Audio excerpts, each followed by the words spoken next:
It is the belief of many that the People's National Party is playing an extremely dangerous game, and that this game doesn't just extend to their political organization, but it has managed to cause an impact on Jamaica's business as well.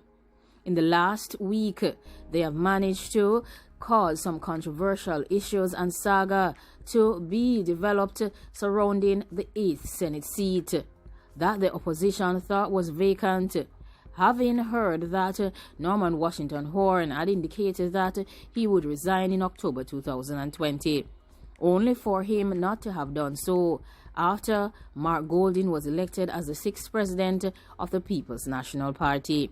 Now the question to Norman Horn is he a citizen of the United States of America? But I'm sure you will never get a response. For several days, many persons have been pressing the former People's National Party's treasurer just to provide an answer to the question as to whether he is a citizen of the United States or not. However, he has refused to say yes or no. Many believe that it should be definitively stated as to whether he is a citizen of the United States based on what is stated in our Constitution. And of course, this issue surrounding Norman Washington Horn and the Senate and Peter Bunting and Mark Golding has only led to revelations surrounding fundamental issues in our democratic infrastructure, and whether or not we need some constitutional reforms to settle these matters. Many persons have their opinion that it has been a very slow process, and many persons have chosen not to learn from the various challenges and issues that present themselves to our democracy in Jamaica. And these issues would have arrived over the last 20 years. The opinion that people who seek public office will automatically place the national interest above their private interest is a foolish notion. The time when persons would have been honest and would have considered their words to be honorable was as good as a notarized document, and that is days of the past. This no longer exists. Of course, it should be noted that Jamaica is in need of serious constitutional reforms in order to strengthen our democracy. The opposition leader had a selection. He had chosen Bunting to be the 8th senator. But of course, that swearing-in ceremony had to be stopped.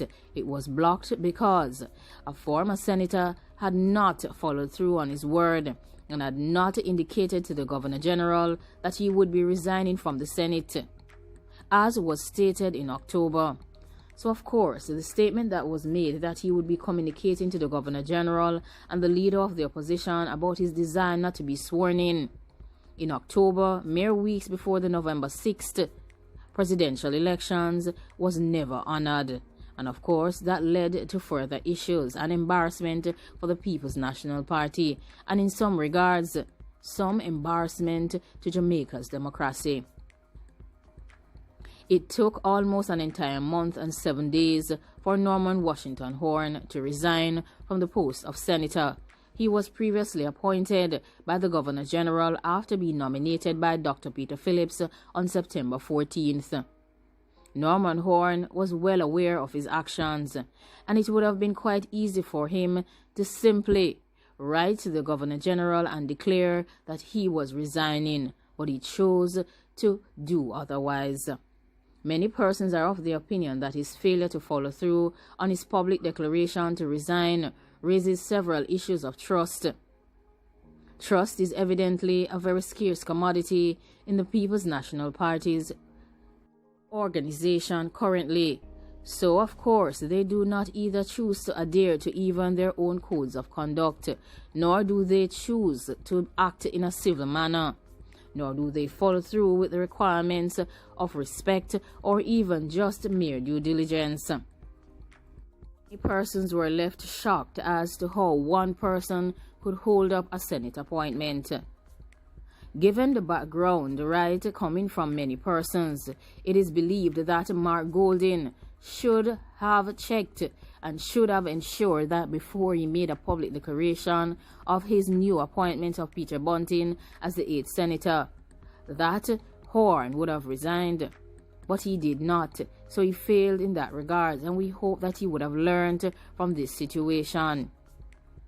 Former PNP President Dr. Peter Phillips, well, did he also do his work? Did he do the necessary checks and balances before leaving Norman Horn as a senator and leaving it up to Norman Horn to decide when he would resign? Mark Golding, who is the new president of the PNP and leader of the opposition, is well aware that the political issues that stem from leadership battles between Dr. Peter Phillips and Peter Bunting in 2019 are still very much affecting the party and affecting its supporters and its members. I'm sure he does not expect that there will be a quick fix anytime soon.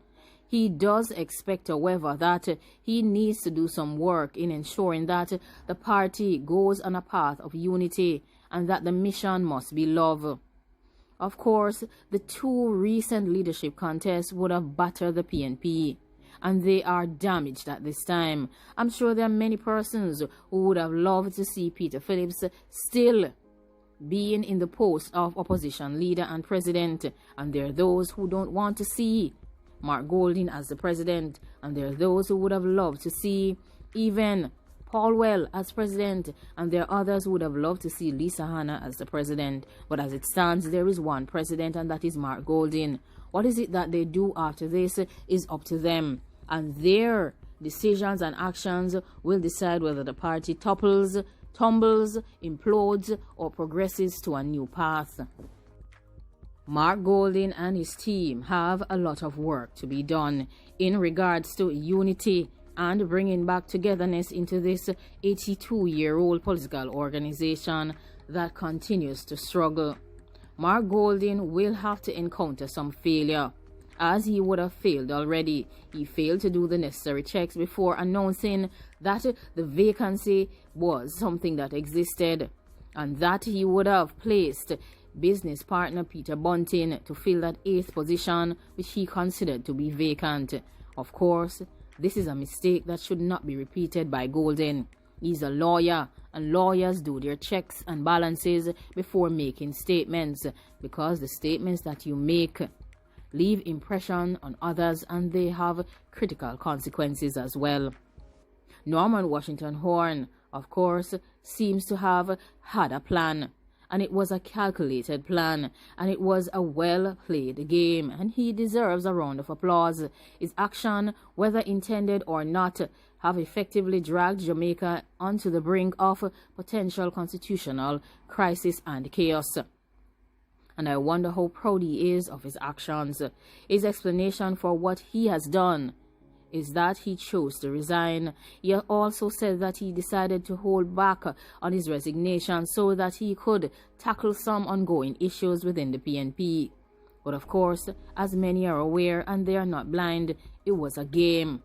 He also remains fast to his statement that despite raising the issue of debt owed to him in a communication with the party president, he did not stipulate that repayment was a precondition for his public promise to write to the Governor General and rescind his appointment to the Senate. Of course, according to his reasoning, the absence of his promised resignation does not make any logical sense if it is to be tied to the monies that are owed to him.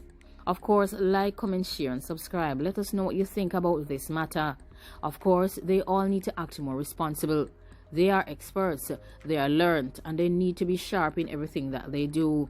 And Mark Golding, he needs to watch his back, and he needs a team around him that will give him the right advice. Thanks for watching, and goodbye.